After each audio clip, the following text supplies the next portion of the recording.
वह रात थी जब माधव अपना रात का खाना समाप्त करके सोने की तैयारी कर रहा था।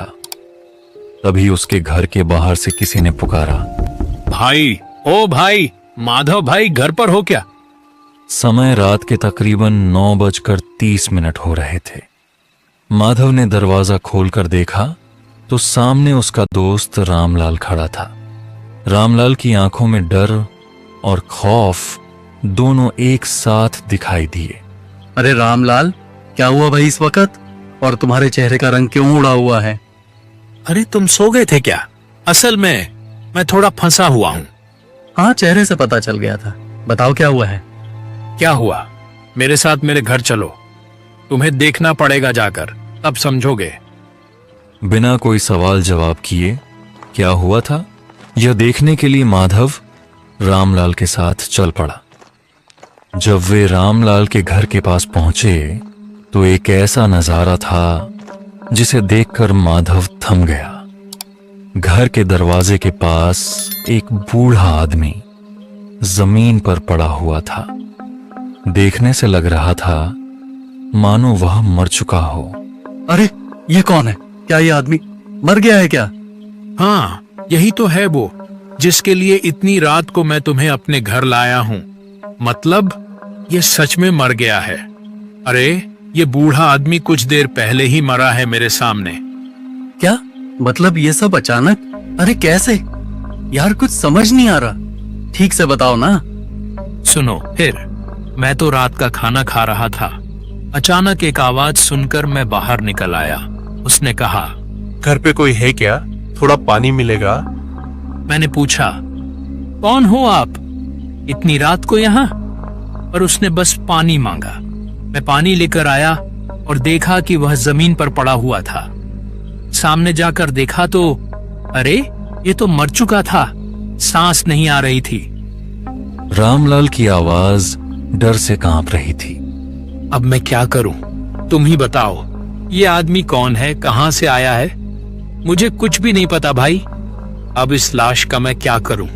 भाई मुझे छोड़ो, इन सब चीजों में मुझे मत घसीटो, छोड़ो यार। अरे भाई, मुझे ऐसे छोड़ो मत, कुछ तो बताओ। मैं तुम्हारे पास इसलिए आया था यार, इतनी रात को इस लाश का कुछ तो करना पड़ेगा ना। किसी ने देख लिया तो अरे कोई कांड हो जाएगा, मैं फंस जाऊंगा यहाँ पे। माधव ने कुछ देर सोचा। रुको, सोचने दो। एक काम कर सकते हैं हम। हमारे गांव में जो पुराना श्मशान है ना, जहाँ कोई नहीं जाता, वहां इसे ले जाकर जला डालते हैं। क्यों? अरे पागल हो गए हो यार तुम, इतनी रात को वहां पे? अबे छोड़ो, सब बेकार बातें हैं वो सब। अब यही रास्ता है। नहीं नहीं, वहां नहीं जाना है मुझे। अरे वो जगह बहुत ही खतरनाक है, जिंदा भी तो रहना है ना हम दोनों को। ओ भाई, तूने प्लान पूछा, मैंने बताया। अब क्या करेंगे यह तेरे ऊपर है भाई। तू जो चाहे कर, मुझे जाने दो। रात हो रही है, सुबह उठना भी है। भाई इस हालत में तू मुझे छोड़कर जाने की बात कर रहा है, बड़ा स्वार्थी है यार। अच्छा चलो चलो, चलता हूं मैं, लेकिन कुछ चीजों का बंदोबस्त करना पड़ेगा। घर चलो एक बार। जैसे ही वे मुड़े उन्होंने देखा, अरे ये क्या? वो आदमी कहाँ गया? हाँ, वो लाश कहाँ चली गई वो लाश? अरे लाश तो अपने आप भाग नहीं जा सकती है ना, तो कहाँ गई वो? चलो चलो उसे ढूंढते हैं, उस तरफ चलो यार, वहां ढूंढते हैं। सब जगह पर ढूंढने के बाद जब वे वापस घर के सामने आकर पहुंचे तो लाश तो वहीं पर पड़ी हुई थी, बिल्कुल पहले जैसी, उसी हालत में। अरे ये सब क्या हो रहा है भाई? ये रही लाश, मगर थोड़ी देर पहले तो नहीं थी। हाँ, ये तो यहीं पे है, मगर अरे लगता है हमारी कोई गलती होगी।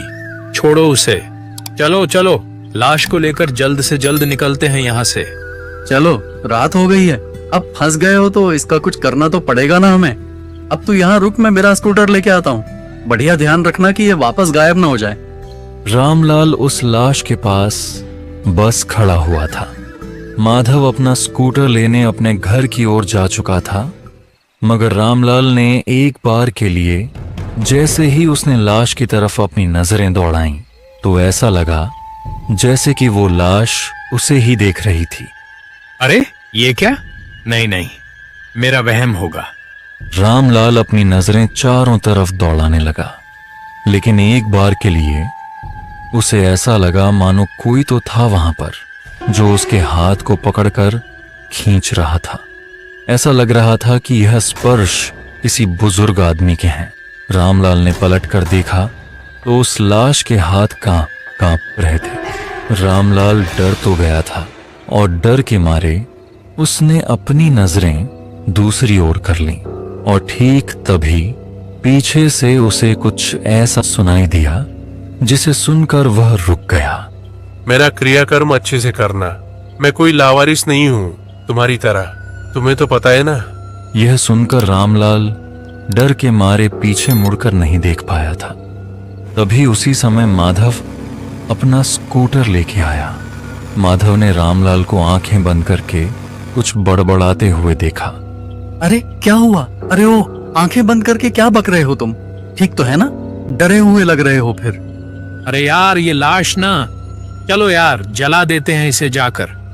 हाँ हाँ ठीक है ठीक है। माधव और रामलाल लाश को स्कूटर पर लेके शमशान की ओर निकल पड़े। माधव गाड़ी के सामने बैठा था और गाड़ी चला रहा था और ठीक उसी समय बारिश शुरू हो गई। अरे यार ये बारिश भी ना, अब पता नहीं क्या होगा। श्मशान जल्द से जल्द पहुंच जाएं, काफी है। मुझे मालूम नहीं यार, मेरा तो नसीब ही खराब है, नहीं तो ये आदमी मेरे दरवाजे पर क्यों आता। अचानक ऐसा लगा जैसे किसी ने रामलाल के सर पर मारा हो। अरे बाप रे, अरे यार किसने मारा मुझे? अरे क्या हुआ? कौन मारेगा? तभी अचानक किसी के हंसने की आवाज सुनाई दी। अरे बाप रे, चलो यार जल्दी यहाँ से। ये लाश, ये तो जिंदा लाश है। ये मुझे कुछ कहना चाह रही है यार। चलो जल्दी चलो, इसे जला डालते हैं। चलो। क्या? अरे क्या भाग रहे हो तुम? क्यों? क्या हुआ? अरे मैं कुछ बता नहीं सकता तुम्हें यार, तुम जल्दी चलो। माधव ने गाड़ी रोक दी और रामलाल के पास आकर पूछा, ए बताओ आगे क्या हुआ है, बताओ। अरे डर के मारे तुम तो कांपने लगे हो बे, बताओ। ओ भाई, मैंने जो देखा, सुना और महसूस किया है ना। अरे यार सुनो सुनो सुनो, वो सब वहम है तुम्हारा। शांत हो जाओ। हाँ शांत होकर तुम एक काम करो, तुम गाड़ी चलाओ, लाश लेकर मैं बैठता हूँ। हाँ ये सही रहेगा, सही रहेगा। अब माधव स्कूटर के पीछे बैठा था और रामलाल स्कूटर चला रहा था। ठीक उसी मौके पर तूफान आ गया। अरे यार, इसी बात का डर था। अब बारिश और भी तेज हो गई है तो और परेशानी होगी, रास्ता भीग जाएगा पूरा। हाँ यार, गाड़ी चलाना भी मुश्किल हो जाएगा, कितना तेज तूफान है। तूफान का नजारा और तेज हो गया और उस नजारे में जो लाश थी वह भी भीगने लगी। यहां तक कि गाड़ी चलाना भी मुश्किल हो गया था। अब मुझसे नहीं हो रहा भाई, और नहीं। हाँ तुम्हारी बात बिल्कुल सही है। इस हालत में तो गाड़ी चलाना मुश्किल है भाई। तुम स्कूटर को एक साइड कर दो। वे दोनों जाकर एक सुरक्षित जगह पर खड़े हो गए, मगर वह लाश स्कूटर पर अकेली पड़ी हुई थी। भाई वो लाश तो भीग रही है, कुछ करें क्या? अरे बाबा क्या करें, कुछ है भी तो नहीं करने को। रामलाल अचानक कुछ देखकर बहुत डर गया और चीख उठा। अरे वो देखो भाई, वो देखो, वो लाश उठ के बैठी अपने आप। मैंने अपनी आंखों से देखा भाई। अरे चुप हो जाओ यार, चुप हो जाओ। क्या बके जा रहे हो तुम? अरे वो लाश है, अपने आप उठकर कैसे बैठ जाएगी वो? अरे मैंने देखा है। अरे यार मैं झूठ क्यों बोलूंगा? हाँ बस ये सब सिर्फ तुम्हें दिखाई दे रहा है। अरे मैं भी तो हूँ तुम्हारे पास खड़ा, मुझे तो कुछ नहीं दिखाई दे रहा भाई। सुनो मेरी बात। मैं कहता हूँ कि ये लाश तुम्हारे घर के सामने मिली है ना, इसलिए तुम्हें वहम हो रहा है और कुछ भी नहीं। हाँ समझे? अब सुनो, एक बार ये बारिश बस रुक जाए तब श्मशान जाकर इस लाश को जला देंगे, बस सब खत्म। जैसे ही एक बार यह बारिश रुकी तभी वे लोग स्कूटर लेकर निकल पड़े। स्कूटर चलाने का भार इस बार भी माधव ने रामलाल को दिया था, क्योंकि लाश को लेकर वह काफी डरा हुआ था। देखते ही देखते वे दोनों श्मशान में पहुंच गए, जो कि बहुत ही डरावना था। बिल्कुल सुनसान सन्नाटा। ये इतना खाली क्यों है? अरे भाई, रात के 11 से 12 बजे इस श्मशान में गांव के तुम्हें कौन मिलने आएगा यहाँ पे? नहीं, वो बात तो ठीक है, मगर ये जगह बहुत ही अजीब और डरावनी सी है। हाँ, वैसे बात तो सही है, ये तो होना भी चाहिए। अब जितनी जल्दी हो सके काम निपटा कर चलो, यहाँ से निकलते हैं। अच्छा, एक बात बताओ, ये यहाँ पे कोई आता है क्या? पता नहीं किसी ने देख भी लिया तो। अच्छा, हमारे पास जो माचिस था ना, वो तो गीला हो चुका है ना? हाँ, लाइटर मेरे जेब में है, फिक्र की बात नहीं। अरे वाह, फिर तो ठीक है, चलो लाश को उतारते हैं पहले।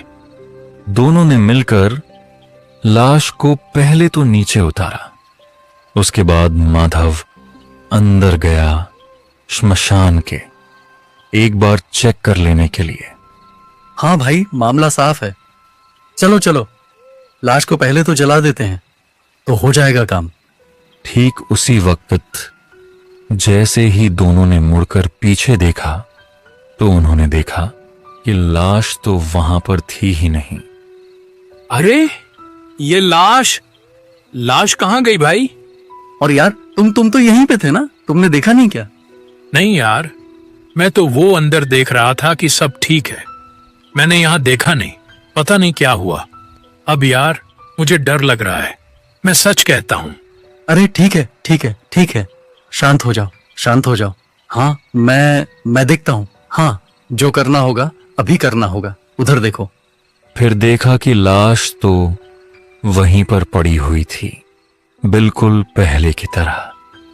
अरे भाई, ये सब क्या हो रहा है? ये लाश अपने आप वहां कैसे पहुंच गई? छोड़ो यार वो सब, चलो लाश लेकर आते हैं, चलो। और वे लोग धीरे धीरे लाश की तरफ जा रहे थे ताकि उसे उठाकर यहां ला सकें और जला सकें। और जैसे ही उन्होंने लाश को उठाने की कोशिश की, वे दोनों डर के मारे वहीं पर रुक गए, क्योंकि वह अपने आप उठकर बैठ चुकी थी। उसकी आंखें मानो बंद थीं और वे दोनों डर के मारे वहीं पर सहम गए थे। ये क्या हो रहा है भाई? ये कोई वहम नहीं हो सकता मेरे भाई, ये कुछ और है। लो, हनुमान जी का नाम लो भाई। जय हनुमान ज्ञान गुण सागर, जय कपीस तिहु लोक उजागर। रामलाल और माधव आंखें बंद करके हनुमान चालीसा पढ़ने लगे, और जब माधव ने आंखें खोली, अरे वो लाश, वो पहले जैसी हो गई थी बिल्कुल। चलो यार, जल्दी चलो, लाश को ले जाकर जला देते हैं यार, जल्दी चलो। उन्होंने जल्द से जल्द लाश को उठाया और श्मशान के अंदर ले जाने लगे। उन्हें ऐसा लग रहा था कि कोई तो था जो उन्हें देख रहा था। रामलाल ने पीछे मुड़कर देखने की कोशिश की, मगर रुको, हे रुको, पीछे मुड़कर मत देखना बिल्कुल भी। हाँ, वो सब आत्माएं हैं जिनकी वजह से आज ये श्मशान इतना सन्नाटा छाया हुआ है। चलो वहां जाकर बैठते हैं, चलो। चारों तरफ से हंसने की आवाजें आ रही थीं। कोई हंस रहा था उनके चारों तरफ, और वो लाश, उसकी हंसी की आवाज उन्हें सुनाई दे रही थी, मानो वह अभी तक जिंदा हो। माधव को खरोत पर पूरा भरोसा था।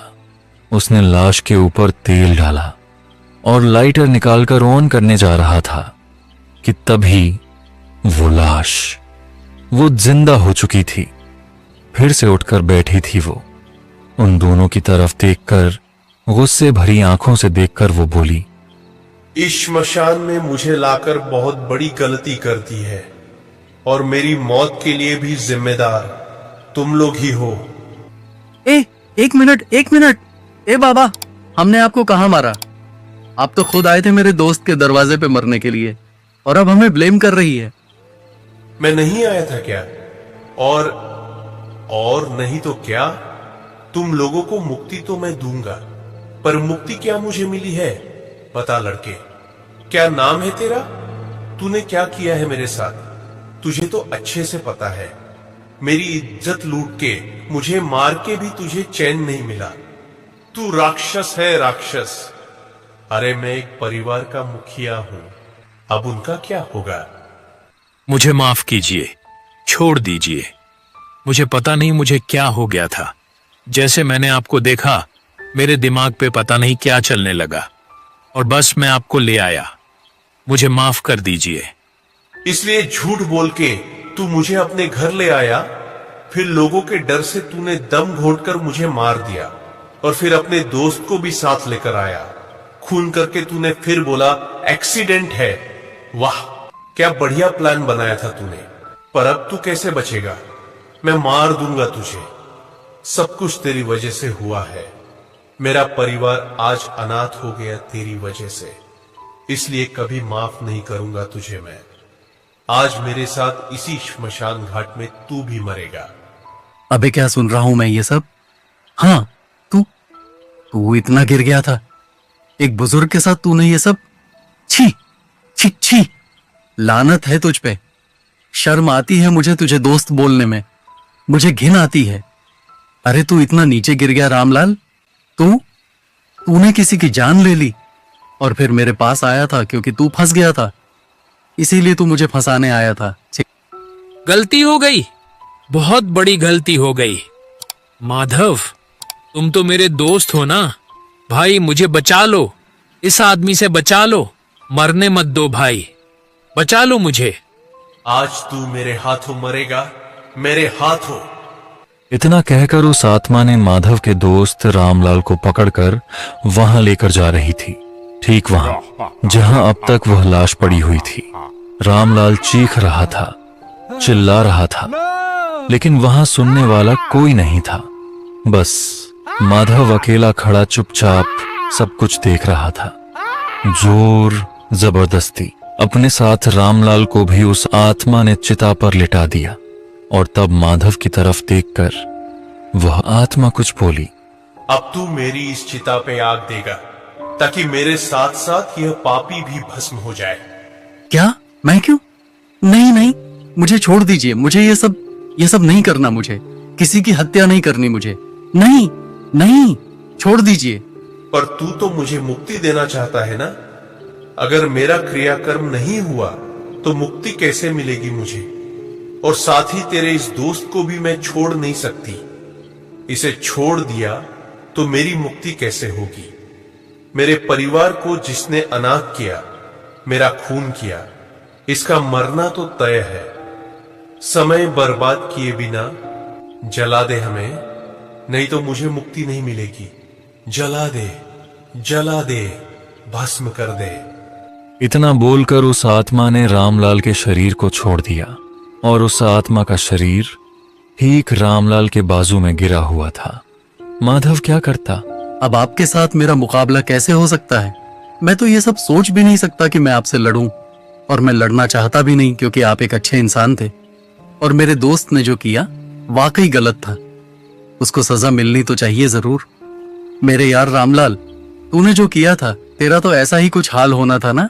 अब बस शांत हो जा मेरे यार। इसके बाद जो नजारा शुरू हुआ वह नजारा वाकई खौफनाक था।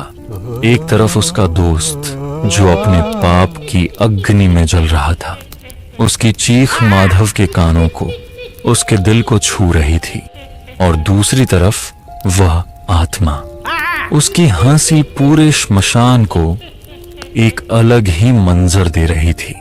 माधव यह सब सुन के मन ही मन सोच रहा था कि भगवान, हाँ, हो सकता है कि मेरा दोस्त दोषी था, पापी था, बहुत बड़ा पाप किया था उसने, मगर आपसे एक ही विनती है कि मेरे दोस्त की आत्मा को मुक्ति देना, उसे सुधरने का एक मौका देना। जय श्री राम। जय